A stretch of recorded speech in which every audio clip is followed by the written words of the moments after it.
아까 정성호 의원님 그 이야기했던 법원 구성의 다양성 관련해서 한번 말씀드립니다. 이게 이런 논의는 계속 공론화될수록 사회적으로 더 견제가 된다고 보기 때문에 그렇습니다. 신임 법관들을 2018년 이후에 직역별로 쭉 보니까 주로 변호사들 직역에서 많이 임용되는 것 같습니다. 그 변호사 법조 경력이 일정 기간이 지나야 이제 법관으로 임용되기 때문에 그런 걸로 알고 있습니다. 근데 그 중에서 특히 특정 로펌 출신들이 신임 변호사들 중에서 차지하는 비율을 보니까 최근에 보면은 2021년 같은 경우는 21%, 22년도 22%, 올해는 좀 줄어들었습니다만은 이렇게 많이 유지되면은 이게 적절하냐에 대한 사회적 비판이 있습니다. 이 점에 대해서 좀 심각하게 좀 봐야 될 필요가 있는데 어떻게 생각하십니까? 후보자께서는? 예, 저도 위원님 말씀하는 취지에는 동감합니다. 예. 어떤 제도 개선이 필요하다고 보는데요. 이건 지금 이거 사회적인 토론을 해야 서로가 절제가 필요하고 또 대안이 모색될 거라고 봅니다. 다음 보면은 특정 로스쿨 출신 비중도 또 일정 비중을 차지하고 있습니다. 이 부분은 또 이제 실제 어느 정도 고려해야 될지는 논쟁의 여지가 있다고 봅니다만은 또 넘어가면은 특정 대학 출신도 이제 마찬가지입니다.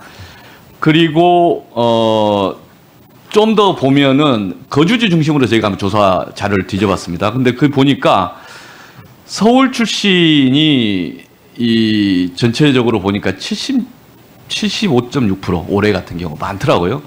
그게 이제 강남 3구를 이제 뽑아봤습니다. 이 파란색이 강남 3구인데 2022년 같은 경우는 24%, 그 전에 20년은 32% 정도 됐습니다. 강남 3구 인구가 한 160만 명 되는데 대한민국 인구의 한 3%, 4%?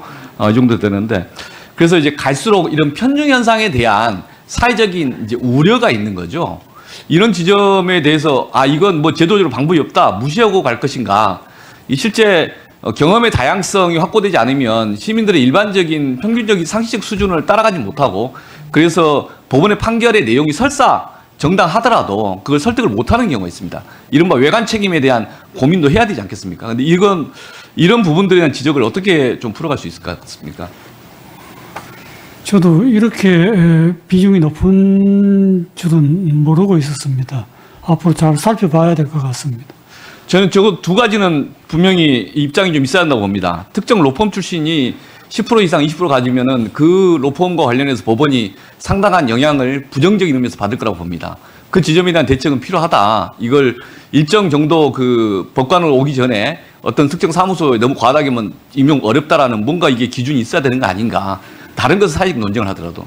두 번째 이제 특정 지역 출신 이 문제는 실은 전체적으로 법조인 양성 구조와 관련되기도 하지만 우리가 사회가 양극화되고 있다는 걸 오히려 보여주는 것이 아닌가. 그래서 이런 지점들에 대한 논쟁을 좀 더 광범위하게 해야 되는 거 아닌가. 그래야 실제 법원의 결정에 대해서 사회의 대다수 사람들이 공감할 수 있는 그런 결정을 하는 걸로 이해되지 않을까 싶은데 어떻습니까? 예, 그런 생각이 듭니다. 입장이 필요하다는 걸 봅니다. 저는 이제 오늘도 그렇고 내일도 그렇고 후보자가 소신을 보여주셔야 그걸 보고 저희들은 결정해야 한다고 봅니다.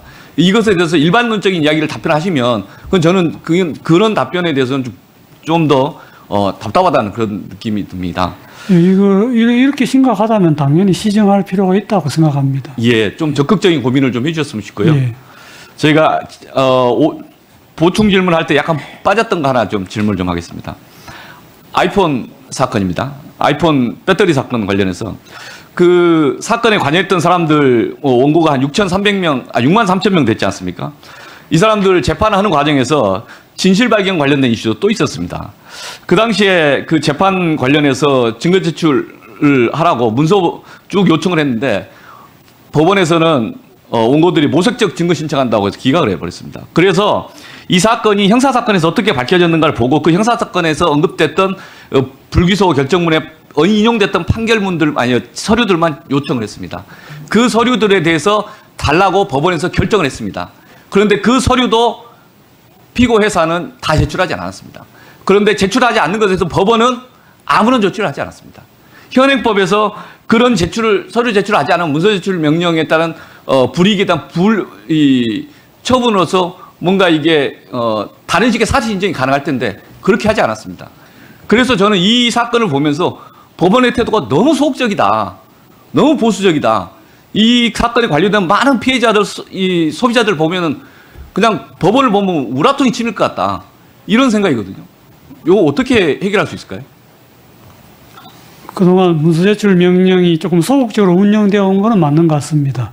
앞으로 이 부분도 조금 더 적극적으로 운영되도록 노력을 해보겠습니다.